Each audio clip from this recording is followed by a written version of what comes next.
नमस्कार दोस्तों, आप सभी का स्वागत है आपके अपने YouTube channel study with Ravi पर। दोस्तों, आज के इस क्लास में हम उत्तराखंड वीकली करंट अफेयर्स पढ़ने जा रहे हैं। फ्रेंड्स, इस वीक में जितने भी उत्तराखंड करंट अफेयर्स के इंपॉर्टेंट क्वेश्चंस बने हैं वह सभी पढ़ेंगे। साथ ही साथ दोस्तों हम नेशनल इंटरनेशनल करंट अफेयर्स को भी पढ़ेंगे। ठीक है, तो आपसे रिक्वेस्ट है कि प्लीज़ आप वीडियो के एंड तक बने रहिएगा। अगर आपको वीडियो पसंद आए तो प्लीज़ वीडियो को लाइक करिएगा, दोस्तों में शेयर करिएगा। अगर आपको ये पीडीएफ चाहिए तो आप हमारे टेलीग्राम चैनल से जुड़ सकते हैं, जिसका लिंक आपको वीडियो के डिस्क्रिप्शन बॉक्स में मिल जाएगा। तो चलिए शुरू कर लेते हैं आज की अपनी इस क्लास को, जिसका पहला क्वेश्चन है, उत्तराखंड के किस जनपद में नक्षत्र भवन बनाने की घोषणा की गई? सही आंसर रहेगा ऑप्शन डी, पिथौरागढ़। पिथौरागढ़ जनपद में राज्य का पहला नक्षत्र भवन बनाने की घोषणा की गई है। ठीक है, याद रखिएगा दोस्तों, डेडीहाट पिथौरागढ़ में प्रदेश का पहला नक्षत्र भवन बनेगा। इसके भीतर कृत्रिम ब्रह्मांड और सौर मंडल बनेगा। इसमें विद्यार्थी ब्रह्मांड, तारों, सितारों के साथ ही खगोलीय घटनाओं से जुड़ी रहस्यमयी दुनिया की हर जानकारी प्राप्त कर सकेंगे। उन्हें खगोलीय विज्ञान का विस्तृत ज्ञान मिल सकेगा। ठीक है, तो याद रखिएगा, इंपॉर्टेंट क्वेश्चन है। इससे पहले दोस्तों एक क्वेश्चन बना था कि राज्य में नक्षत्र सभा का आयोजन कहाँ किया गया। तो नक्षत्र सभा का जो आयोजन किया गया था तो वह आपका मसूरी में किया गया था, और ये क्वेश्चन दोस्तों क्लर्क के एग्जाम में भी पूछा गया था। ठीक है, अगला प्रश्न है कि प्रदेश में टीबी मुक्त भारत के संकल्प का 100 दिन का घर घर जाकर अभियान चलाया गया। इसमें प्रदेश भर में कौन सा जिला पहले स्थान पर है? ठीक है, तो सही आंसर रहेगा ऑप्शन ए, चंपावत। चंपावत दोस्तों टीबी मुक्त बनने वाला राज्य का पहला जनपद बन चुका है, मतलब इस मामले में दोस्तों पहले स्थान पर है। ठीक है, भारत में 100 दिन का घर घर जाकर एक अभियान चलाया गया था टीबी मुक्त भारत बनाने का। ठीक है, और इस मामले में ही दोस्तों हमारा चंपावत जनपद पहले स्थान पर है। दूसरे स्थान की बात करेंगे तो देहरादून दूसरे स्थान पर है, और तीसरे स्थान पर है दोस्तों रुद्रप्रयाग। ठीक है, अगला प्रश्न है कि हिमस्खलन से होने वाली मौतों में भारत दुनिया में कौन से स्थान पर है? दोस्तों हिमस्खलन से होने वाली मौतों में भारत दुनिया में दूसरे स्थान पर है। सही आंसर रहेगा ऑप्शन बी। पहले स्थान पर कौन है? तो दोस्तों पहले स्थान पर है अफगानिस्तान। अफगानिस्तान में दोस्तों हिमस्खलन सबसे ज़्यादा होता है, और वहाँ पर इस हिमस्खलन में मौत सबसे ज़्यादा होती हैं। ठीक है फ्रेंड्स, आपने देखा होगा कि जो क्लर्क का रिजल्ट आया, इतनी कट ऑफ दोस्तों किसी ने भी अनुमानित नहीं की थी कि क्लर्क की टाइपिंग के लिए कट ऑफ इतनी हाई जाएगी। ठीक है, पर दोस्तों जो एग्ज़ाम दिया था तो वह लगभग 95,000 लोगों ने एग्ज़ाम दिया था, और 95,000 लोगों में से 1866 कैंडिडेट्स का चयन हुआ है टाइपिंग के लिए। ठीक है, तो आप एक बस यही सोच सकते हैं कि 100% में से सिर्फ 2% बच्चों का ही सिलेक्शन होना था। ठीक है, तो ये तो दोस्तों जाहिर है कि इतने सारे बच्चों ने एग्ज़ाम दिया, उसमें से सिर्फ 2% बच्चों का ही चयन होना था, इसलिए कट ऑफ हाई गई। पेपर भी दोस्तों आपका हार्ड तो था, पर इतना हार्ड नहीं था। अगर पढ़ने वाला बच्चा उसे अच्छे से सोल्व करता तो 65 से 70 के बीच में आराम से मार्क्स ले आता। ठीक है, तो यही कारण था कि मेरिट इतनी हाई गई। अब आपको करना क्या है कि भविष्य में आप जो एवरेज मार्क्स है 60 से 65, इसे क्रॉस करके आप सेफ जोन में, ठीक है, अपने मार्क्स लेकर आएँ। तो इसके लिए क्या करना होगा, आपको करंट अफेयर्स अच्छे से पढ़ना होगा, कंप्यूटर अच्छे से पढ़ना होगा, ठीक है, रीजनिंग अच्छे से करनी होगी। ठीक है, तो ये 3-4 चीज़ें होती हैं जिसे बच्चे नहीं करते हैं। जो पढ़ने वाले बच्चे होते हैं वही दोस्तों उसे अच्छे से करके जाते हैं, जो एवरेज बच्चे होते हैं तो वह इसे छोड़ जाते हैं। ठीक है, रीजनिंग कभी ढंग से नहीं पढ़ते, करंट अफेयर्स ढंग से नहीं पढ़ते, ठीक है, कंप्यूटर नहीं पढ़ कर जाते। तो अगर आप ये सभी छोटे छोटे सब्जेक्ट पढ़कर जाते हैं तो आप दोस्तों आराम से एक टॉपर लिस्ट में आ सकते हैं। ठीक है, जो 70 प्लस की श्रेणी के बच्चे होते हैं उसमें आप शामिल हो सकते हैं। तो कहीं ना कहीं दोस्तों एक यही फैक्टर होता है कि आप इन छोटे छोटे सब्जेक्ट को छोड़ देते हैं तो आप दोस्तों सिर्फ एवरेज मार्क्स हिलाकर रह जाते हैं, और जब कट ऑफ लगती है तो उसमें आपका सिलेक्शन सिर्फ पॉइंटों से रह जाता है। ठीक है, तो इस चीज़ की गलती से बचने के लिए आपको दोस्तों अभी से अच्छे से प्रयास करना होगा, अपनी तैयारी को अच्छे से करना होगा। जो दोस्तों ज़्यादा मार्क्स लेकर आते हैं, अगर आप उनसे बातचीत करेंगे, उनसे पूछेंगे तो आपको वह यही सलाह देंगे। ठीक है, तो जिनका भी दोस्तों क्लर्क में चयन हुआ था उन सभी को दोस्तों शुभकामनाएं। आप टाइपिंग अच्छे से करना, सिलेक्शन हो या नहीं हो फाइनल में वो मैटर नहीं रखता। आप दोस्तों टाइपिंग देने के लिए जाना, और टाइपिंग देकर आते हैं तो दोस्तों आपको एक एक्सपीरियंस भी मिलेगा कि टाइपिंग वहां पर किस प्रकार से होती है, जिससे भविष्य में कभी आपका चयन हो दोबारा क्लर्क में तो आपको दोस्तों किसी भी प्रकार की प्रॉब्लम ना हो। ठीक है, तो आपसे रिक्वेस्ट है कि प्लीज आप करंट अफेयर्स को प्रॉपर पढ़ा करें। अगला क्वेश्चन देख लेते हैं कि हाल ही में उत्तराखंड की कितनी महिलाओं को सहकारिता शक्ति सम्मान से सम्मानित किया गया। तो देखिए, हाल ही में उत्तराखंड की 35 महिलाओं को सहकारिता शक्ति सम्मान से सम्मानित किया गया है। ठीक है, तो आपको ऑप्शन ए याद रखना है। अगला प्रश्न है कि हाल ही में खेलो इंडिया वुमेन्स लीग का आगाज किया गया। तो खेलो इंडिया वुमेन्स लीग का आगाज जो किया गया तो वह हल्द्वानी में किया गया था। सही आंसर रहेगा ऑप्शन बी। नेक्स्ट क्वेश्चन है कि 100 ताकतवर भारतीयों की लिस्ट में मुख्यमंत्री धामी कौन से स्थान पर हैं, या इन्हें कौन सा स्थान मिला। तो दोस्तों भारत के 100 ताकतवर पावरफुल व्यक्तियों की एक लिस्ट बनाई गई जिसमें मुख्यमंत्री धामी को 32वां स्थान मिला है। सही आंसर रहेगा ऑप्शन सी। इंपॉर्टेंट क्वेश्चन है क्योंकि दोस्तों जो आयोग है वो सरकार से रिलेटेड क्वेश्चन अक्सर पूछ लेता है। ठीक है, क्योंकि आयोग जो है तो वह सरकार के अंडर में ही कार्य करता है, और सरकार के जो सरकार से रिलेटेड क्वेश्चन बने होते हैं तो उन्हें दोस्तों अक्सर पूछ लेता है। ठीक है, अगला प्रश्न है कि हिमालय पर ओम की आकृति वाला एक और पर्वत किस जनपद में खोजा गया। तो ओम पर्वत की भांति एक और पर्वत खोजा गया है जो कि आपका पिथौरागढ़ में है। सही आंसर रहेगा ऑप्शन डी। ठीक है, और इसकी आकृति दोस्तों जो पहला वाला ओम पर्वत था उससे भी बड़ी है। जब दोस्तों दोपहर की धूप होती है लगभग 12-1 बजे तो ये अच्छे से चमकता है। ठीक है, याद रखिएगा आप। और ये दोस्तों पिथौरागढ़ के डेडी हाट के पूर्व की दिशा में नजर आया है। अगला प्रश्न है कि हाल ही में चिपको आंदोलन दिवस कब मनाया गया। ठीक है, तो चिपको आंदोलन दिवस जो मनाया गया तो वह दोस्तों 26 मार्च को मनाया गया है। सही आंसर रहेगा ऑप्शन ए। आप सभी जानते हैं कि 26 मार्च 1974 को उत्तराखंड में अंगू के वृक्ष की कटाई को रोकने के लिए चिपको आंदोलन चलाया गया था। ठीक है, चिपको आंदोलन जो चलाया था तो वह दोस्तों गोरा देवी के द्वारा चलाया गया था, जिसलिए इन्हें चिपको वुमेन के नाम से जाना जाता है। ठीक है, याद रखिएगा। और इसकी शुरुआत जो हुई थी चिपको आंदोलन की तो वह रेणी गांव से हुई थी जो कि चमोली में स्थित है। नेक्स्ट क्वेश्चन है कि हाल ही में राहुल भावे को किस संगठन के प्रबंध निदेशक और मुख्य कार्यकारी अधिकारी के रूप में नियुक्त किया गया है। तो ये किया गया दोस्तों भारतीय औद्योगिक वित्त निगम के पद पर। सही आंसर रहेगा ऑप्शन बी।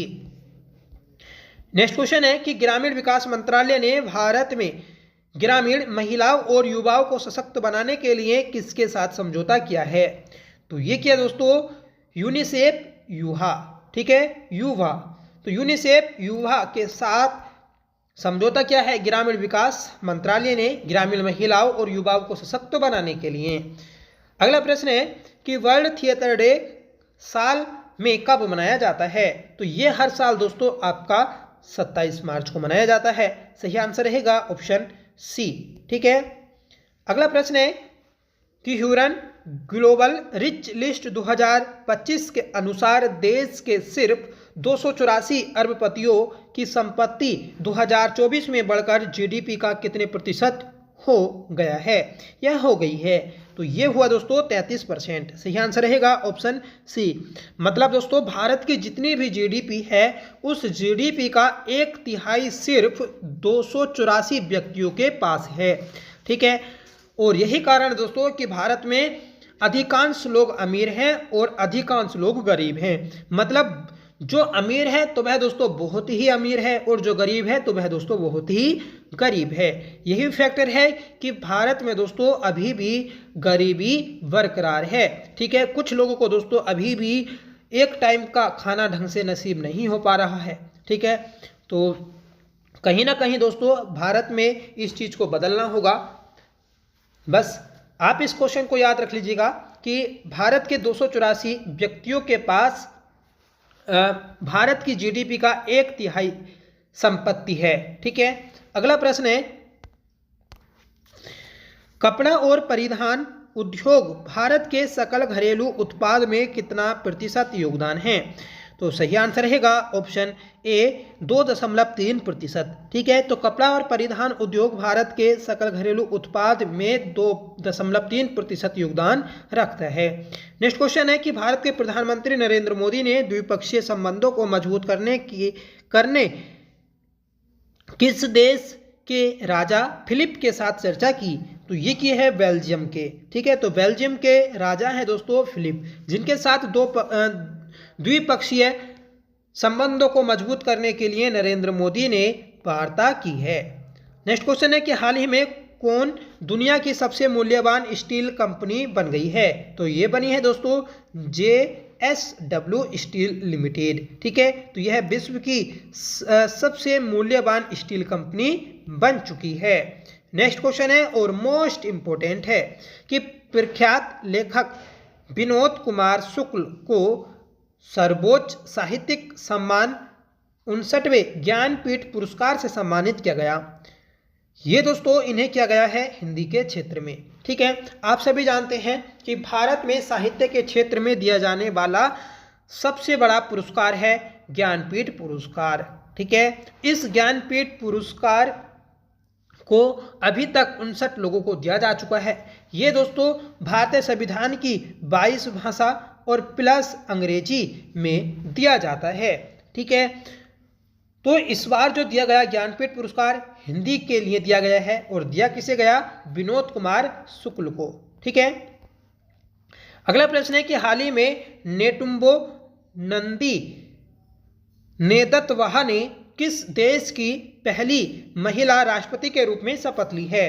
तो ये बनी है दोस्तों नामीबिया की राष्ट्रपति। सही आंसर रहेगा ऑप्शन ए। ठीक है, नामीबिया की पहली महिला राष्ट्रपति बनी नेटुम्बो नंदी। ठीक है, नेक्स्ट क्वेश्चन है कि हाल ही में संसद ने आपदा प्रबंधन संशोधन विधेयक 2024 पारित किया है, जो किस वर्ष अधिनियमित किया गया था?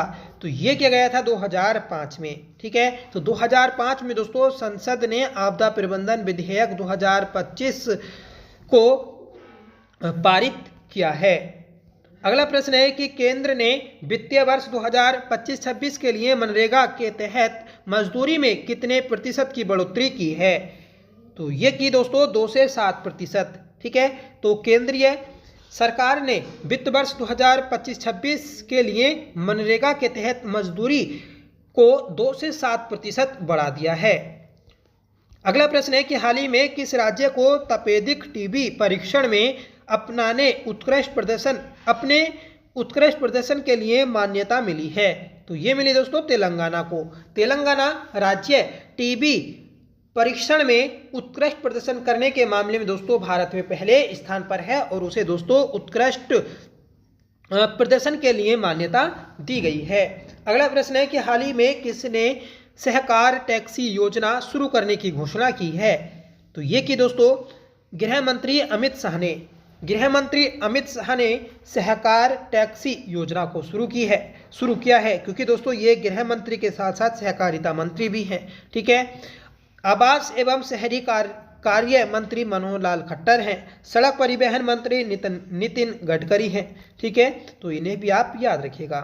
नेक्स्ट क्वेश्चन है कि हाल ही में कहाँ भारतीय सशस्त्र बलों ने तीनों सेनाओं का अभ्यास प्रचंड प्रहार आयोजित किया है? तो ये क्या दोस्तों अरुणाचल प्रदेश में। सही आंसर रहेगा ऑप्शन डी। ठीक है,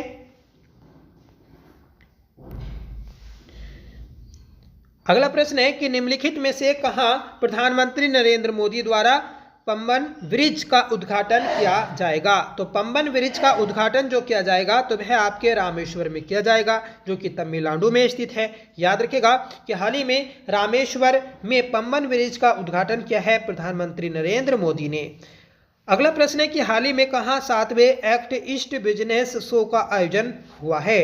तो ये हुआ दोस्तों शिलोंग में। आप कमेंट करके बताइएगा कि शिलोंग किस राज्य की राजधानी है जहां पर 7वें एक्ट ईस्ट बिजनेस शो का उद्घाटन हुआ है। अगला प्रश्न है और मोस्ट इंपोर्टेंट है कि निम्नलिखित में से किस वर्ष तक भारतीय अंतरिक्ष अनुसंधान संगठन की योजना भारतीय अंतरिक्ष स्टेशन को लॉन्च करने की है। तो ये है दोस्तों 2035, मतलब 2035 तक इसरो भारतीय अंतरिक्ष अनुसंधान संगठन भारतीय अंतरिक्ष स्टेशन को लॉन्च करने वाला है। अगला प्रश्न है कि हाल ही में भारत सरकार ने किस योजना को बंद करने का निर्णय लिया है। तो ये निर्णय लिया गया स्वर्ण मुद्रीकरण योजना। जो दोस्तों स्वर्ण मुद्रीकरण योजना है तो इसे भारत सरकार अब बंद करने जा रही है। अगला प्रश्न है और ये भी दोस्तों आपका मोस्ट इंपोर्टेंट है। क्वेश्चन है कि हाल ही में कौन दुनिया की शीर्ष 10 सबसे अमीर महिलाओं की सूची में शामिल होने वाली पहली भारतीय महिला बन गई है। तो ये बनी है रोशनी नादर। रोशनी नादर ये दोस्तों दुनिया की शीर्ष 10 अमीर महिलाओं में शामिल हो चुकी हैं। हाल ही में भारतीय रिजर्व बैंक ने किस बैंक पर जुर्माना लगाया है। तो ये लगाया दोस्तों HDFC बैंक और पंजाब एंड सिंध बैंक पर। ठीक है, तो सही आंसर रहेगा ऑप्शन सी, इनमें से दोनों, मतलब दोनों पर दोस्तों RBI के द्वारा जुर्माना लगाया गया है। बढ़ेंगे नेक्स्ट क्वेश्चन की ओर। क्वेश्चन है फ्रेंड कि भारत विश्व स्तर पर कपड़ा निर्यात करने वाला सबसे बड़ा देश है। तो ये है दोस्तों छठा, मतलब भारत विश्व स्तर पर कपड़ा निर्यात करने वाला छठा देश है। ठीक है, अगला प्रश्न है कि निम्नलिखित में से विश्व रंगमंच दिवस 2025 का विषय क्या है। तो विश्व रंगमंच दिवस 2025 का जो विषय है तो वह है आपका रंगमंच और शांति की संस्कृति। ठीक है, तो ऑप्शन बी राइट रहेगा। बढ़ेंगे नेक्स्ट क्वेश्चन की ओर। इससे पहले दोस्तों अभी तक आपने वीडियो को लाइक नहीं किया है तो प्लीज़ वीडियो को लाइक कर दीजिएगा, आपसे रिक्वेस्ट है। क्वेश्चन है कि वर्तमान में भारत की दुग्ध उत्पादन क्षमता कितना मिलियन मैट्रिक टन है। तो ये है 239 million metric ton. Right answer रहेगा ऑप्शन बी। इस प्रकार के प्रश्न दोस्तों पूछ लिए जाते हैं। एक बार दोस्तों उत्तराखंड में मछली उत्पादन में पूछा गया था। ठीक है, तो आपको दुग्ध उत्पादन भी याद रखना है, 239 मिलियन मैट्रिक टन है। अगला प्रश्न है कि हाल ही में यूनेस्को और किस राज्य के बीच शिक्षा सुधारों के लिए एक समझौता ज्ञापन पर हस्ताक्षर किए गए हैं। तो ये किए गए दोस्तों हिमाचल प्रदेश के साथ। ठीक है, तो हिमाचल प्रदेश और यूनेस्को के बीच शिक्षा सुधारने के लिए एक समझौता ज्ञापन पर हस्ताक्षर किए गए हैं। हाल ही में किस मंत्रालय ने महिलाओं के नेतृत्व वाली ग्रामीण वॉस पहल पर रिपल्स ऑफ चेंज पुस्तक का विमोचन किया है। तो ये क्या दोस्तों जल शक्ति मंत्रालय के द्वारा। जल शक्ति मंत्रालय ने महिलाओं को नेतृत्व वाली ग्रामीण वॉस पहल पर रिपल्स ऑफ चेंज पुस्तक का विमोचन किया है। निम्नलिखित में से विश्व कविता दिवस 2025 की थीम क्या है। तो विश्व कविता दिवस 2025 की थीम है शांति और समावेशन के लिए कविता का सेतु। हाल ही में किस तारीख को बांग्लादेश ने अपना स्थापना दिवस मनाया है। तो जिस दिन दोस्तों उत्तराखंड में चिपको आंदोलन दिवस मनाया गया उसी दिन बांग्लादेश ने अपना स्थापना दिवस मनाया है। ठीक है, तो ऑप्शन सी हमारा राइट है। अगला प्रश्न है कि निम्नलिखित में से कहाँ जलवायु परिवर्तन और पर्वत और मानवता का भविष्य विषय पर पहला सागरमाथा संवाद 2025 आयोजित किया जाएगा। तो ये किया जाएगा दोस्तों काठमांडू में। आप सभी जानते हैं कि जो एवरेस्ट है, ठीक है, तो एवरेस्ट को नेपाल में सागरमाथा के नाम से जाना जाता है और वहाँ पर ही दोस्तों जलवायु परिवर्तन को लेकर पहला सागरमाथा संवाद 2025 आयोजित किया जाएगा। नेपाल की राजधानी है काठमांडू, आपको याद रखनी है। नेक्स्ट क्वेश्चन है कि हाल ही में कौन सा राज्य वरिष्ठ नागरिक आयोग स्थापित करने वाला भारत का पहला राज्य बन गया है। तो ये बना केरल। केरल वरिष्ठ नागरिक आयोग स्थापित करने वाला भारत का पहला राज्य बन चुका है।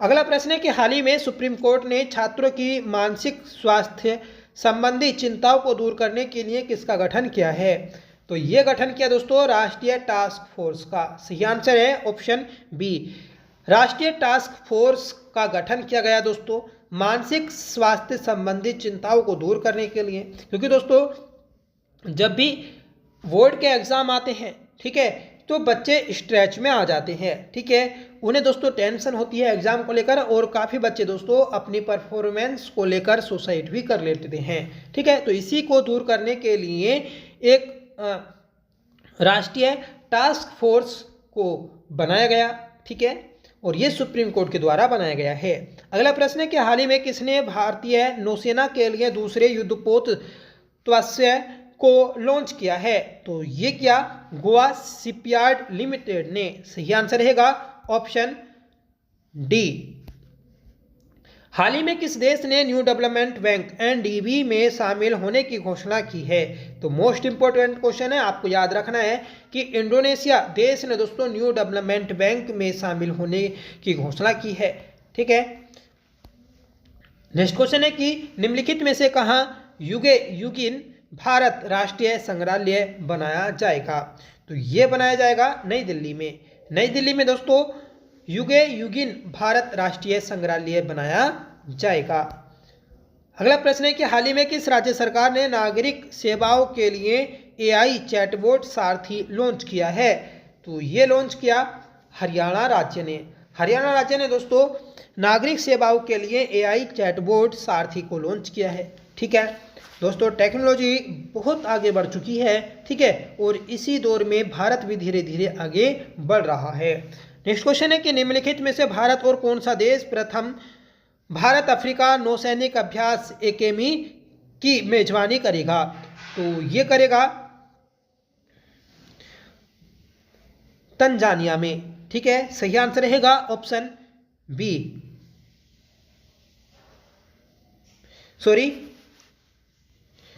अफ्रीका, ठीक है, क्योंकि अफ्रीका और भारत के बीच में है, तो अफ्रीका और भारत के बीच में ही इसकी मेजबानी होनी है। अगला प्रश्न है कि निम्नलिखित में से किस तारीख को प्रतिवर्ष विश्व रंगमंच दिवस मनाया जाता है? तो 27 मार्च को विश्व रंगमंच दिवस मनाया जाता है। सही आंसर रहेगा ऑप्शन बी। अगला प्रश्न है मार्च 2025 में केंद्र सरकार ने सांसदों के वेतन में कितने प्रतिशत की वृद्धि की है? तो देखिए जो आपके संसद होते हैं तो इन्हें पहले से ही इतनी ज़्यादा सैलरी मिलती है, वेतन भत्ते मिलते हैं, पेंशन इतनी मिलती है, ठीक है, और अब दोस्तों इन्हें 24% और बढ़ाने की बात की गई है, ठीक है। तो 24% दोस्तों सांसदों के वेतन भत्ते बढ़ेंगे, ठीक है। तो सही आंसर रहेगा ऑप्शन सी। अगला प्रश्न है कि वर्तमान में कौन सा देश दुनिया का सबसे बड़ा दूध उत्पादक देश है? तो दुनिया का सबसे बड़ा दूध उत्पादक देश है दोस्तों भारत। सही आंसर रहेगा ऑप्शन बी। तो ये थी दोस्तों आज की हमारी क्लास, जिसमें हमने उत्तराखंड के साथ साथ नेशनल इंटरनेशनल करंट अफेयर्स के सभी इंपॉर्टेंट क्वेश्चंस को देखा। हर एक क्वेश्चन दोस्तों एग्जाम ओरिएंटेड था, ठीक है। आज की इस क्लास को होमवर्क रहेगा कि उत्तराखंड कि किस जनपद में नक्षत्र भवन बनाने की घोषणा की गई है, ठीक है। इसका आंसर आप कमेंट करके बताएं, साथ में बताएं दोस्तों आपकी क्लास कैसी लगी। आई होप क्लास आपको पसंद आई होगी। फ्रेंड्स अगर आप हमारे चैनल पर पहली बार विजिट कर रहे हैं तो प्लीज़ चैनल को सब्सक्राइब जरूर कर लीजिएगा। आपने अभी तक वीडियो को लाइक नहीं किया है तो प्लीज़ वीडियो को लाइक करिएगा, दोस्तों में शेयर करिएगा, ठीक है। दोस्तों मैं पूरा प्रयास करूंगा कि जो हमारी प्रीवियस ईयर क्वेश्चन पेपर की सीरीज चल रही है जिसमें हमने 3 पेपर किए हैं तो उसे हम आगे बढ़ाएं, ठीक है। और क्योंकि एग्ज़ाम से पहले आप अगर प्रीवियस ईयर क्वेश्चन करके जाते हैं तो आपको एग्ज़ाम में ज़रूर बेनिफिट मिलेगा, ठीक है। जिनकी दोस्तों नौकरी लग चुकी है, जो अच्छे से प्रिपरेशन करते हैं, तो उनसे आप अगर सजेशन लेंगे तो आपको वह सबसे पहले previous year question paper solve करने की सलाह देंगे, ठीक है। तो हम ऑफिशियल क्वेश्चन पेपर को सोल्व करते हैं जिसमें हमने 3 पेपर को सोल्व किया। आज दोस्तों कोशिश की जाएगी कि आपको क्लर्क वाला पेपर सोल्व कराया जाएगा, क्योंकि दोस्तों क्लर्क वाला पेपर इसलिए सोल्व नहीं कराया था क्योंकि उसमें काफ़ी क्वेश्चन के आंसर चेंज होने थे, ठीक है, और वो दोस्तों चेंज भी हुए हैं। हैं। तो 3 क्वेश्चन के दोस्तों आंसर चेंज हुए और 2 क्वेश्चन के आंसर डिलीट किए गए हैं। ठीक है, तो कुल 5 क्वेश्चन में हेर फेर की गई थी, जिसमें बहुत से बच्चों के मार्क्स बढ़े भी हैं और बहुत से के घटे भी। ठीक है, पर दोस्तों ये जो किया गया कि 2-2 आंसर जो माने गए हैं वो अच्छी बात नहीं थी। ठीक है, जो सही आंसर था वही सही आंसर मानना था। ठीक है, उन्होंने दोस्तों दोनों पहलुओं को रखा कि बच्चों ने जिस पर रेट लगाई वो भी बात रखी और जो आयोग ने पहले से आंसर दिया तो उसे भी मान लिया गया। ठीक है, तो आयोग में दोस्तों इतने स्पेशलिस्ट होते हैं, ठीक है, इतने ऊंचे पद वाले व्यक्ति होते हैं, ठीक है, फिर भी पेपर अच्छे से वह नहीं बना पा रहे हैं, जो कि उत्तराखंड की शिक्षा को लेकर एक गंभीर विषय है। ठीक है, ये दोस्तों सीधा बच्चों के साथ खिलवाड़ है। ठीक है, तो सरकार को दोस्तों इस पर कुछ सोचना चाहिए और एक्शन लेना चाहिए। ठीक है, और दोस्तों अगर क्लर्क से पहले अगर एलटी का एग्जाम आ जाता है, ठीक है, और एलटी मतलब एलटी का एग्जाम नहीं, सॉरी, एलटी का रिजल्ट आ जाता है। रिजल्ट तो आया है दोस्तों, पर अभी उसकी ज्वाइनिंग रुकी हुई है। उसमें दोस्तों जो रेट वगैरह लगी हैं बच्चों के द्वारा लगाई गई हैं, ठीक है, तो वो अगर क्लियर हो जाए क्लर्क की टाइपिंग से पहले, तो जो बच्चे उसमें सेलेक्ट हो चुके हैं ऑलरेडी, तो वह टाइपिंग देने के लिए नहीं जाएं। ठीक है, क्योंकि दोस्तों जो दूसरे बच्चे हैं उन्हें मौका मिल जाएगा क्लर्क में नौकरी करने का। अगर आप एलटी में भी सिलेक्शन ले लेते हैं और बाद में दोस्तों आप टाइपिंग देने भी जाते हैं, तो दोस्तों उससे क्या होगा कि जो बच्चे क्लर्क वाले हैं उनका सीधा नुकसान होगा। ठीक है, तो कुछ अपने दोस्तों के लिए भी सोचें जो पहले से कोई एग्जाम क्लियर कर चुके हैं, सिर्फ उनकी ज्वाइनिंग आनी बाकी है। ठीक है, फिर से दोस्तों जो भी क्लर्क में चयनित हुए हैं उन सभी को मेरी हार्दिक शुभकामनाएं। ठीक है, बहुत अच्छे अच्छे मार्क्स आए, सभी ने ये सोचा भी नहीं था कि इतने इतने मार्क्स वाले बच्चे भी होंगे। ठीक है, बहुत बच्चे हैं दोस्तों जो 70 पार मार्क्स लेकर आए हैं। ठीक है, और जो राहुल जोशी हैं तो वह दोस्तों आपके टॉपर हैं, उन्हें भी दोस्तों हार्दिक शुभकामनाएं। ठीक है, पहली रैंक लाने के लिए। तो चलिए मिलते हैं अपनी अगली क्लास के साथ, तब तक के लिए bye, thank you so much for watching, जय हिंद।